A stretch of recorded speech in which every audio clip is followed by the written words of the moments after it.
There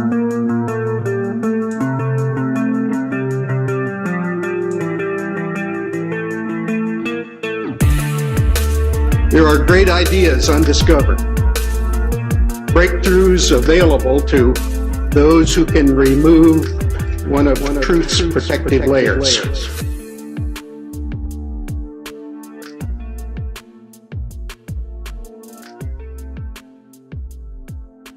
If you've got this gut-wrenching feeling that something big is about to happen, there's a reason. And it has everything to do with what is now being disclosed to the general public. Bombshell UFO report is expected in June from the U.S. government. Meantime, UFO sightings in New York have nearly doubled since the pandemic began, and we are getting new video from the Navy showing pyramid-shaped objects flying in the sky. We were warned by the late Wernher von Braun in the years leading up to his death in 1977 that there were going to be a certain number of cards played on humanity, all leading to a culminating event. Now everything Wernher von Braun warned us about has come true, except for what he called the final card that they were going to play on us, and it has everything to do with UFOs. The strategy that Wernher von Braun taught me was that first the Russians are going to be considered to be the enemy. In fact, when I met him in '74, they were the enemy. Then terrorists would be identified, and that was soon to follow. We heard a lot about terrorism. Then we were going to identify third world country crazies. We now call them nations of concern. But he said that would be the third enemy against whom we would be needing to build space-based weapons. And the next enemy was asteroids. This new one you're tracking, how big? It's what we call a global killer. Nothing would survive, not even bacteria. An asteroid some scientists call a city killer came closer to Earth than the moon this week. The scary thing is that scientists had no idea it was coming. Now at this point, he kind of chuckled the first time he said it. Asteroids, against asteroids, we're going to build space-based weapons. So it was funny then. And the funniest one of all was against what he called aliens, extraterrestrials. That would be the final card.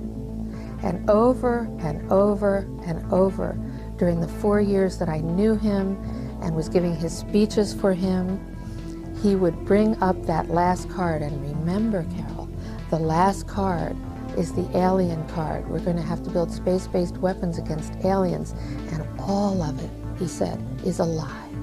The way he said it to me, there was no doubt in my mind that he knew something that he was too afraid to talk about. Can you tell us, have unidentified flying objects been seen? Well, sure. We have lots of reports about what we call unidentified aerial phenomenon. Just a few days ago, the Pentagon confirmed that a 2019 video of a UFO sighting is actually real. It was a UFO. Very importantly, I'm hereby directing the Department of Defense and Pentagon to immediately begin the process necessary to establish a Space Force as the 6th branch of the armed forces. That's a big statement. Perhaps we need some outside universal threat to make us recognize this common bound. I occasionally think how quickly our differences worldwide would vanish if we were facing an alien threat from outside this world. They've done a great job systematically programming each one of us into believing that this alien threat is very real and very near. But what they don't want us to realize is what ancient accounts actually say about these beings. Now, the idea that ancient aliens encountered mankind is very popular today. We've all seen these accounts of aliens bringing us great technologies and sharing all these secrets with us. But what they want you to forget is the actual origin of these ancient alien stories. They were never considered to be from outer space. They were considered to be fallen angels. Could we reinterpret the story of fallen angels as beings not from heaven, but from Mars? Accounts dating back thousands of years depict an angelic race of people coming down and sharing their technologies and their ideas with mankind, even producing offspring. But they want us to forget that and replace it with this idea of ancient aliens from space. And they have to, because that's the only way this deception is going to work, is if we don't understand what's going on. Now, if we look back at the origin of the modern alien abduction era, we'll see that it has a very demonic undertone. And look at this character right here, Aleister Crowley. He's out there in January through March of 1918 doing a series of magical experiments called the Emelantra Workings, in which he is said to have opened a portal to another dimension, allowing an entity, I believe a demon, named Lamb, to enter through it. Now, this is the drawing that he made in 1918 of this character that he apparently had some interaction with. You know, if you look at this picture, it's curiously similar to something we might call an alien gray today in pop culture. So, you know, it doesn't take a whole lot of research on this character to realize he was into some really, really dark stuff. So why did I bring this up? This is, 1918 time frame. Well, you have this character who's very much a part of the early space program, Jack Parsons, who was basically a disciple, practically an heir apparent to Crowley and all of his activities. Well, supposedly Crowley's portal was further enlarged by Jet Propulsion Laboratory founder and rocket fuel scientist Jack Parsons. Okay, this is the guy who was one of the founding members of JPL. It was a big part of NASA and the space program. And he's out there with Scientology and Dianetics founder L. Ron Hubbard in March of 1946 at a location that later became known as Area 51. They're doing all kinds of ceremonial sex magic, and they called it the Babylon Working. And it's very similar to the Emelantra Working, based on ceremonial sex magic. But unlike Crowley, however, they were not as adept at opening and closing portals, and theirs apparently stayed open, and the modern UFO era began 1 year later, in 1947, the same year Crowley died. So, this is all going on about the same time you've got Admiral Byrd going down there for Operation High Jump. And a decade later, we got the founding of NASA, and these are the characters, okay? Freemasons, Nazis, and occultists creating the space program. What we're thinking of as aliens are they're extra-dimensional beings that an earlier precursor of the space program made contact with. They are not what they claim to be. They have infiltrated a lot of aspects of the military establishment, particularly the Area 51. I remember the conversation very well. This is a person I respected tremendously, very, very senior person. He told me, he said, "Lou, I want you to stop doing this."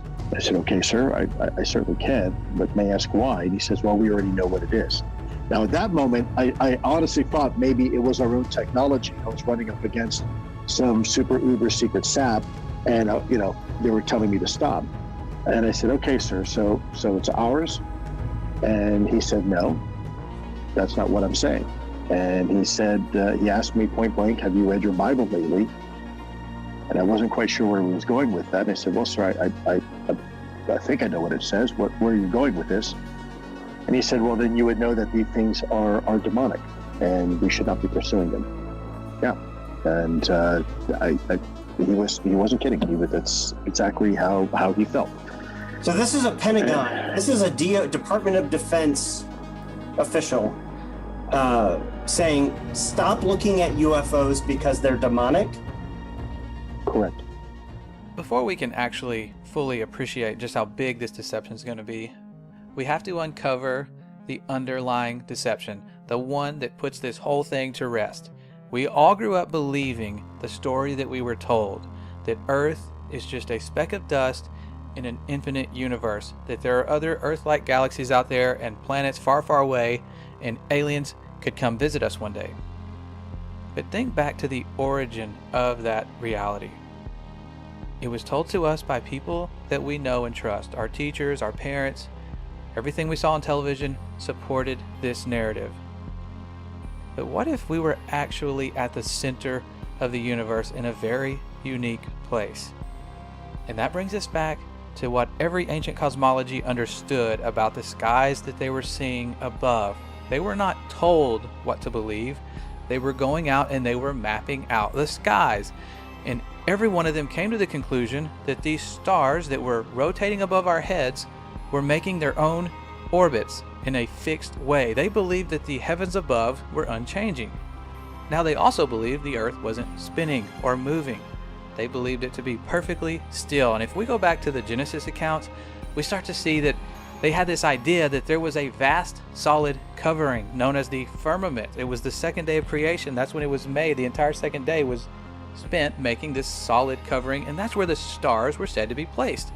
And other ancient cosmologies outside the Bible had the same understanding that the stars were fixed and they would all continue to make the same predictable paths for thousands and thousands of years. Many of their ancient structures were built specifically to line up with constellations.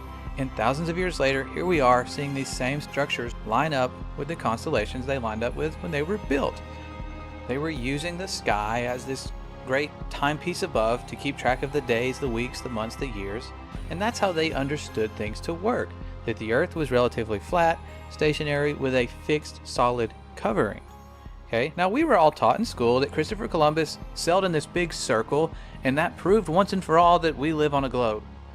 But ancient maps, even after Columbus sailed his big circle, still showed that the earth was flat and stationary, with Antarctica being the edge. And what we all considered as settled science, that hundreds of years we've just known that the earth was a ball in infinite space, it was a highly debated issue until very recent history. And they were actually teaching the earth was flat in schools as recently as the 1920s.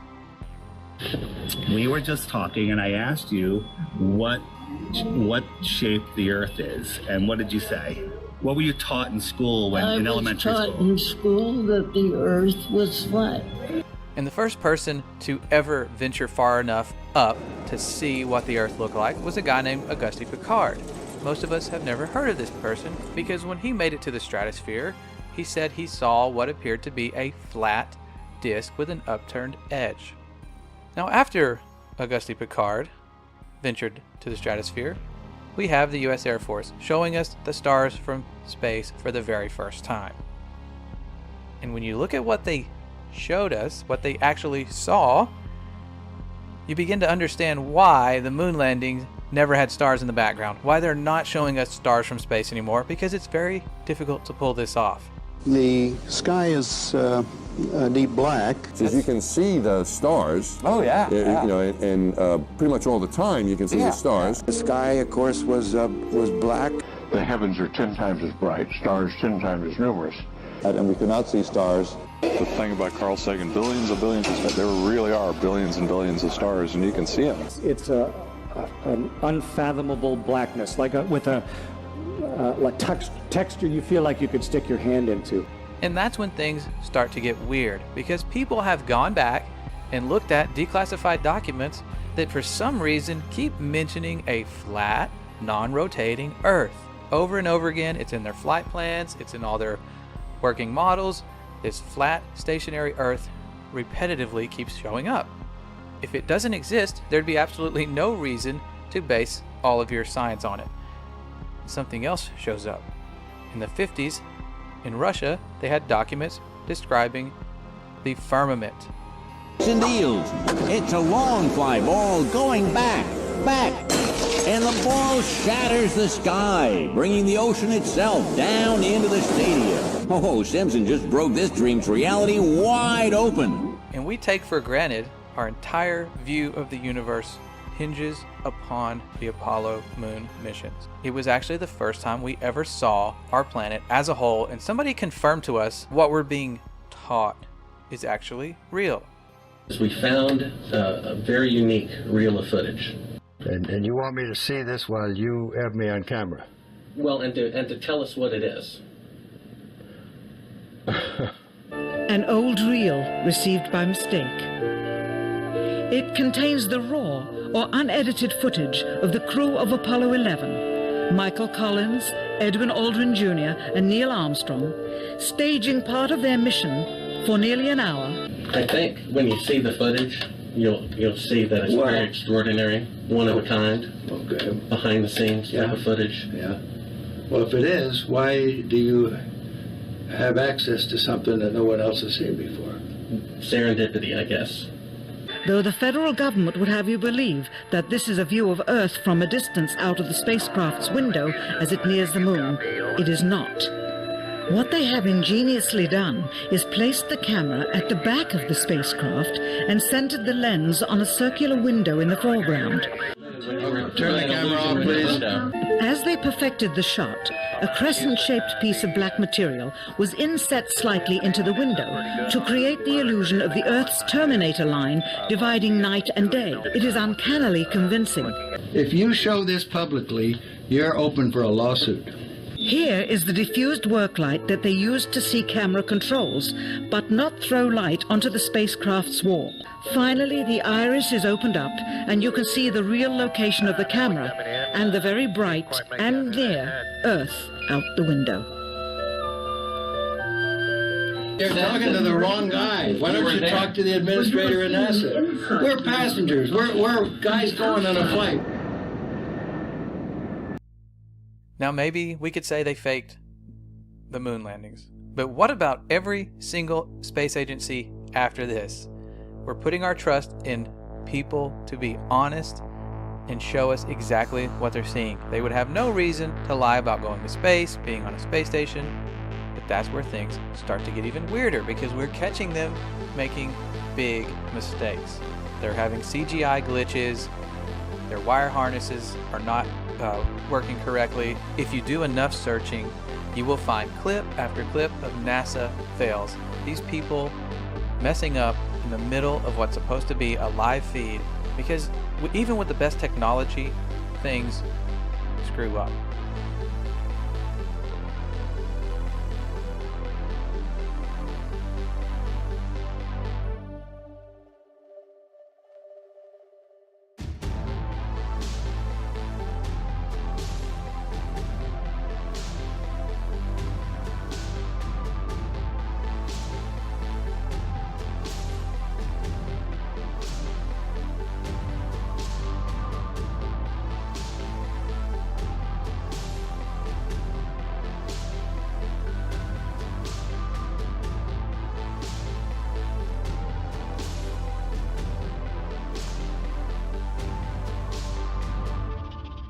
So many times during spacewalks outside the International Space Station, we can see air bubbles rising up. Can you touch on how there are air bubbles in space? Can you be more specific? Air bubbles? So yeah, like a lot of times during the footage, the NASA footage, you can see bubbles coming up out of the helmets or kind of from underneath you. How do you explain bubbles in space? Yeah, I'm not sure exactly what you're talking about. Now sometimes you get water in the helmet, and it's either from sweat or from the cooling garments. And in some of my spacewalks, I had like water in the helmet, not like I was going to drown in the helmet, but just little bits of water probably came from sweat. Often on the outside of the space station, you'll liberate little pieces of, it's a really harsh environment out there, and the outside of the space station gets beat up pretty good. And sometimes, you'll see just little flecks of paint or something that you might have disrupted floating away from the suit. And, that's generally what that is. I've never seen any kind of air bubble anywhere. Yeah. Could it be that you're filming in an underwater pool and you're not really out there?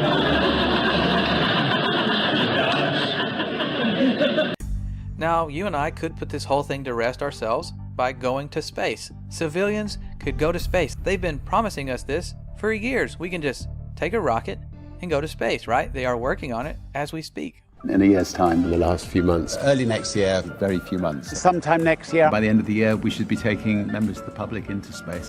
By the mid-2030s. By 2020. Early in the next decade. Before 2023. And by 2025. Most certainly in our lifetime. That's 2024. We should have a permanently occupied human base on the moon and send people to Mars. It's going to grow old if we don't start flying next year. We'll return Americans to the moon for the first time since 1972, if you can believe that. With our hopes of ever going to space continually burning to the ground, we're left with no other option but to take the pictures of Earth that NASA gives us. I don't want to fool you here. Last month, for the first time since 1972, NASA released the Blue Marble, a single snapshot of the Earth taken from outer space. NASA's Rob Simon made this, and it had wide appeal too. For example, it ended up as the default background on the iPhone. I didn't even know until I bought an iPhone and turned it on and kind of did a little happy dance. Simon's job is... It's primarily taking data and making pictures out of it. That's what this is, a composite of data sets from several different instruments translated into a picture. A single snapshot of the Earth taken from outer space.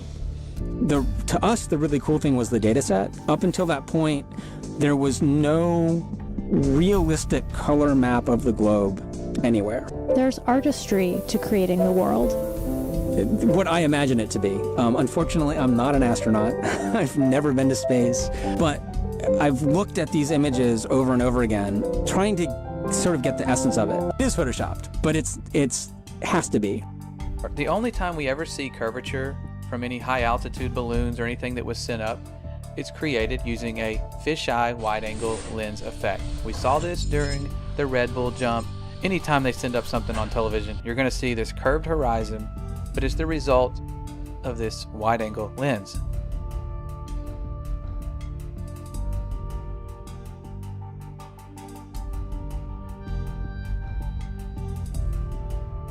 If you send up a non-fisheye lens to the highest height, no matter how high you go, the horizon always rises to your eye level and it's always perfectly flat.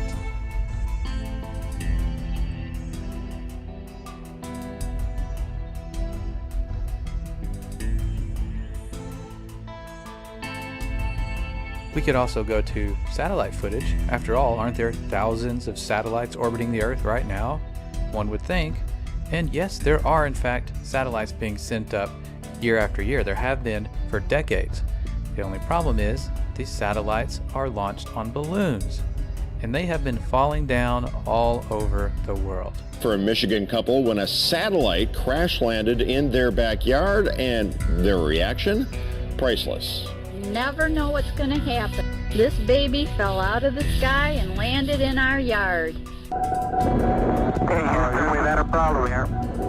Forget it, Bart. It's so bright out you can't see anything in the sky except the Fox satellite.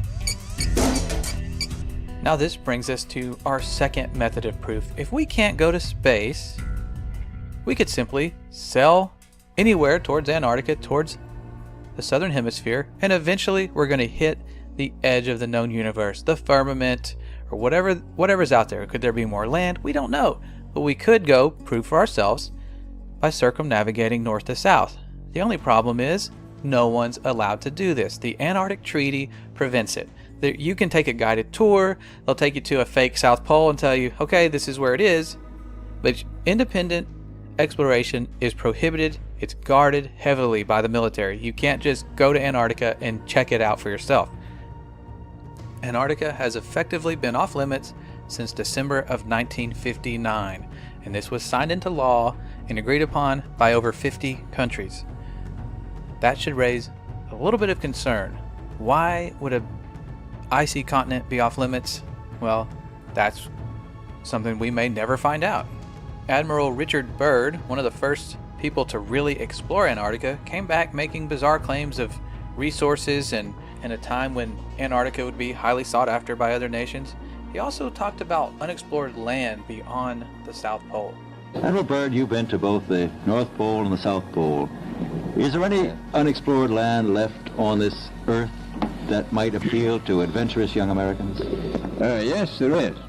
And not up around the North Pole, because it's getting crowded up there now, because they find out it's really usable, not only to live in, but militarily.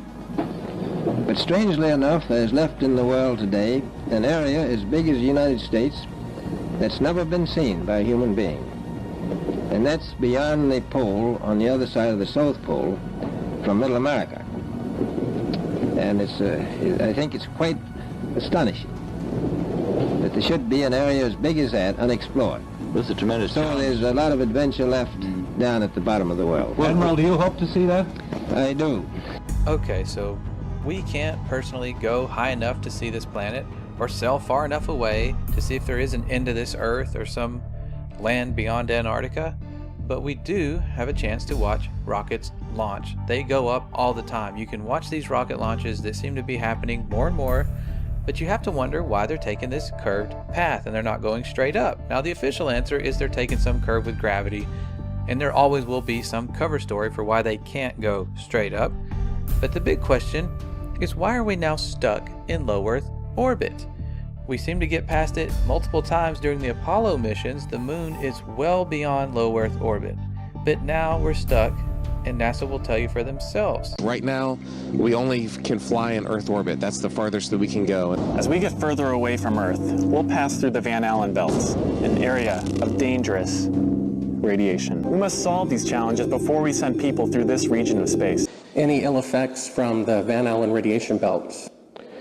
No. Now, I'm not sure we went far enough out to encounter the Van Allen radiation belt. Maybe we did. The belts are 1,000 miles to 25,000 miles above the Earth. Then we went right out through them. No effects on your cells? Didn't even know it. I don't think anybody, well, maybe somebody said you went through the radiation belt, but we didn't feel it inside.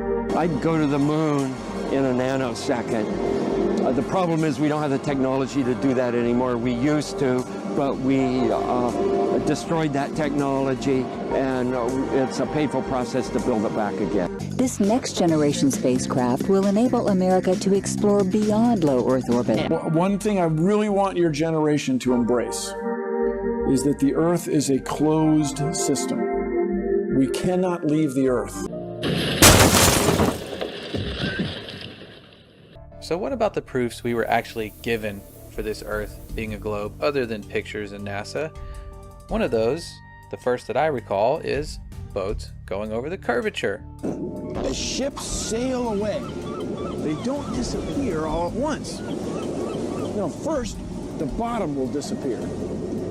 See, the bottom of the ship is gone. Now we can see midway up, and then the whole thing disappears. Now, ships came back. They didn't fall off a table. So people realized that the world is curved. I mean, it's a big curve, but it's curved. So, the process of testing claims, the world is flat, the world is round, is what we call science. Now, if you have a claim that can't be tested, that's what we call pseudoscience. The difference between pseudoscience and regular science is whether or not you can test it. The flat Earth, well, that didn't stand up to tests. The round Earth did. Extraordinary claims require extraordinary proof. The world is round. Now this seems legit. Boats do appear to disappear bottom up and go over a curvature at a pretty relatively short distance, which would make sense if the Earth is indeed a ball. The only problem with this theory is when you take a high zoom camera, a telescope, or something with high zoom capabilities, you can bring back a boat that has appeared to vanish. All right, we have optical limits to how far we can see certain objects. Not to mention atmospheric lensing. Your atmosphere will act like a lens. And you can test and repeat this on a very flat surface with a camera yourself. You will see objects appear optically to disappear bottom up, just like they're going over a curvature, but you can demonstrate this on a flat surface. It's testable and it's repeatable. Science. Another big proof we were given was our sun, which it does appear to be going over the curve of the Earth, and we're told that's because we're falling backwards because of our rotation as we orbit the sun. But once you realize the sun is a local light, it's the exact same size as our moon above. That's why they line up perfectly on an eclipse. It's not because of the coincidence that one's just 400 times larger but also 400 times farther away. It's a much closer light and it's much smaller. Now you would think, because of all the false models we're given of this flat Earth theory, that it would just always be daylight or you should always be able to see the sun. But it's much closer and much smaller, so when it moves away from your line of sight, it follows the known laws of perspective. And it has to follow these laws because as objects that are, even if they're high up, as they get further away, they appear lower and lower, and eventually you're going to see it vanish due to perspective and the fact that our atmosphere isn't transparent. It might be clear for certain distances, but eventually everything's going to fade out.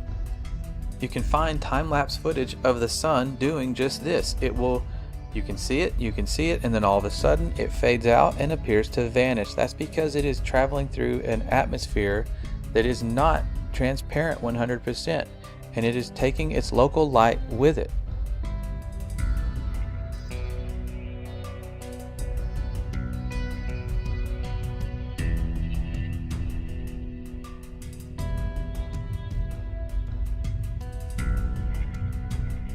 Perhaps the greatest trick of all was convincing us that we are simply another planet. We all learned the planets in school, we had songs, we built solar system models, and when we looked up and saw these lights in the sky, we assumed that we were simply a light in someone else's sky. It was a really good trick because that is the one that most people go to. How are we not round if other planets are round and we are assuming these lights to be other planets? But when they send us these images of other planets, you have to read the fine print and wonder why they rely so heavily on CGI. Over the years, NASA has given us spectacular photos and renderings that reveal a colorful and mysterious universe. In a small, bright office, working side by side, let's see, Robert Hurt and Tim Pyle bring the universe to life. What we're doing does have real science underlying it. Tim, once a Hollywood animator, is now a planet illustrator. Together, they produce some of NASA's most popular images. And this is sort of how it comes to me. And then many of those images have a dark, grainy start, but color and light reveal an astonishing glimpse of how the deepest regions of space might appear to the human eye. It's a delicate blend of imagination and data. The artists meet with NASA scientists over many drafts to ensure a planet or galaxy look lines up with the research to make each one as accurate as possible. I love the challenge. It's kind of like a puzzle to me of trying to create something that looks really cool within the restrictions that were given by the scientists. It can take days, even weeks, to produce just a single image. The dazzling final results, enough to keep us all dreaming of the final frontier for years to come. And while NASA struggles to get consistent photos or videos of our planet, they have no problem sending us HD images from Mars.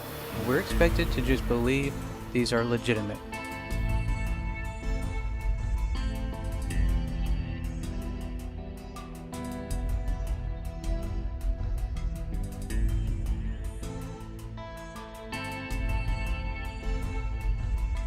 Now there is one final thing we can do. Given the known circumference of Earth, we could simply measure these things for ourselves. And people have been doing this. They have been going out over large bodies of water and large areas of land and measuring to check for curvature. And what we have found simply is that we see too far. We see far, far beyond what the globe math should allow us to see. The current record holder for the longest line-of-sight photograph captured mountain ranges that were 275 miles away. They should have been at the given height and distance nearly 4,000 feet below the line of sight. This is from Joshua Nowicki, and what you're seeing here is a mirage. We typically would not be able to see this from the Lake Michigan shore. We talked about this last night. Conditions are right on the lake that we're actually seeing a mirage. As we find ourselves on an Earth much different than we ever imagined, it brings us back to this upcoming deception, this final card, and what it's truly all about. We are dealing with a huge, probably the most important deception on humanity. What I'm telling you is there's a cover-up about disinformation, and has been, by the top researchers that you people rely on to hear the truth from. Over the next 10 years, I have now worked with over 400 cases of people that have been able to stop the abduction experience in the name and authority of Jesus Christ. These are entities masquerading as high technological aliens, but they can be defeated by one name. And I saw 3 unclean spirits like frogs come out of the mouth of the dragon, and out of the mouth of the beast, and out of the mouth of the false prophet. For they are the spirits of devils, working miracles, which go forth unto the kings of the earth and of the whole world, to gather them to the battle of that great day of God Almighty. A new world order, a world for the rule of law. not the law of the jungle, governs the conduct of nations. When we are successful, and we will be, we have a real chance at this new world order. The new world order. A new world order. A new world order. There's no way for us to know exactly where this alien deception is heading, but one thing is for sure, we are witnessing the fulfillment of prophecies in Scripture that told us we were going to eventually head to a one world government. A great deception is coming. We can count on it, and we have to return to the power of the one who put us here, the one who is going to have the final say.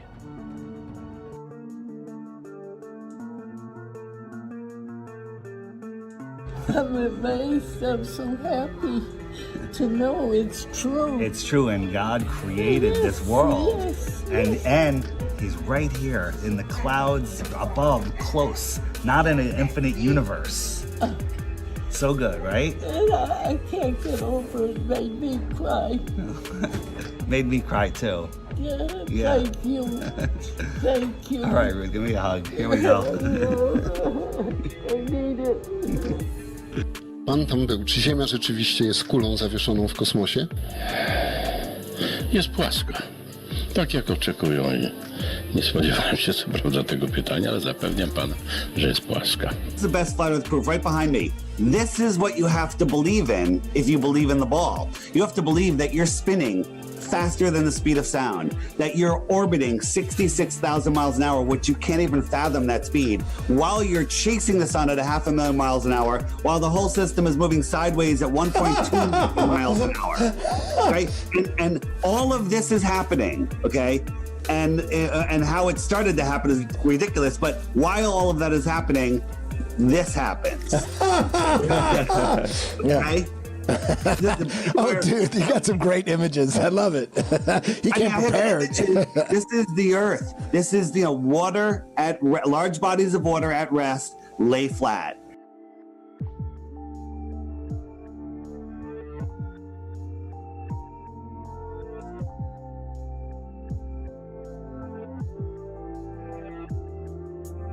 So then all of a sudden the United States and Russia engaged in these high altitude nuclear tests, and the United States calls theirs Operation Dominic, within which we have Operation Fishball.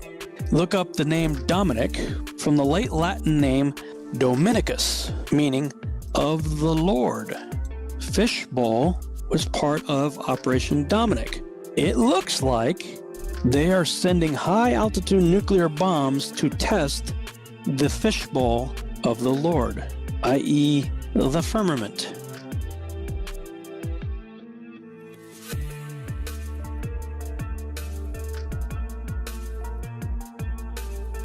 You can tell it's real because it looks so fake, honestly. I was talking with a gentleman from Belcom, and we were discussing the lie.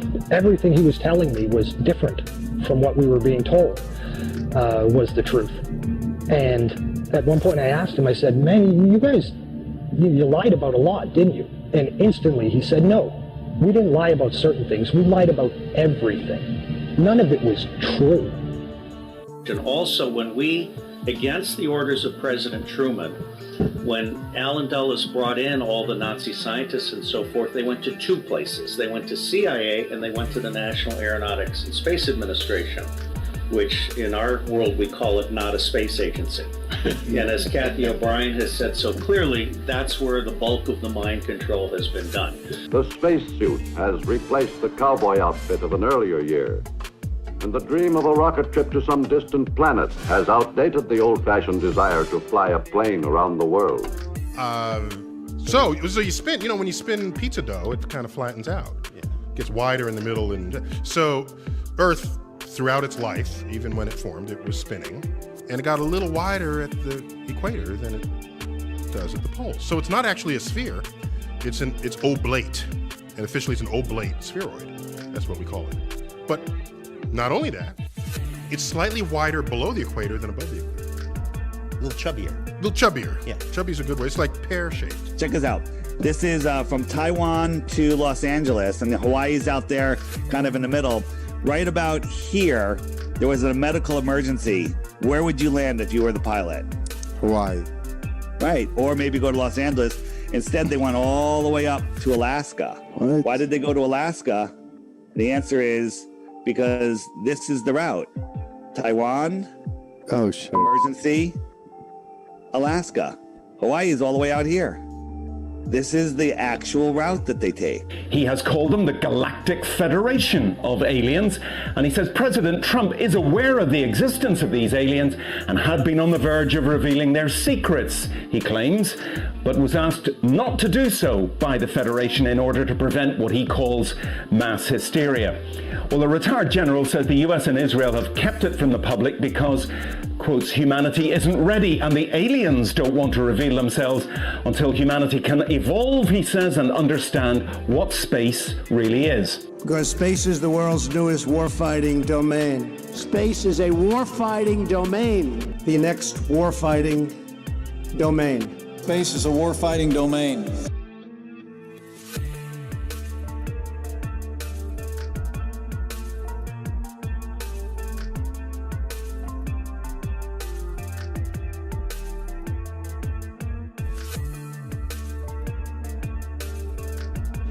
Finally, my brethren, be strong in the Lord and in the power of his might.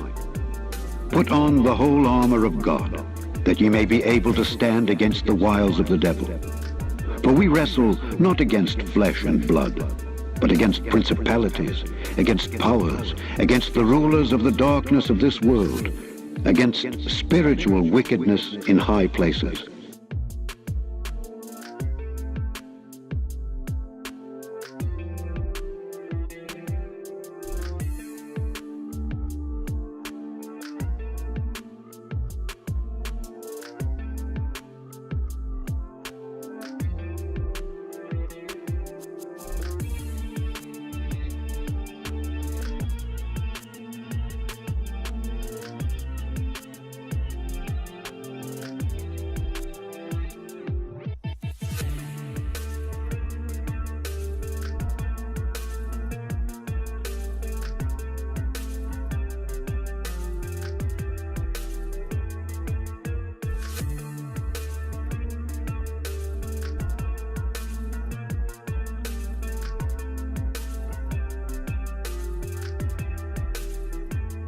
And the stars of heaven shall fall, and the powers that are in heaven shall be shaken. And then shall they see the Son of Man coming in the clouds with great power and glory. And then shall he send his angels, and shall gather together his elect from the four winds, from the uttermost part of the earth to the uttermost part of heaven.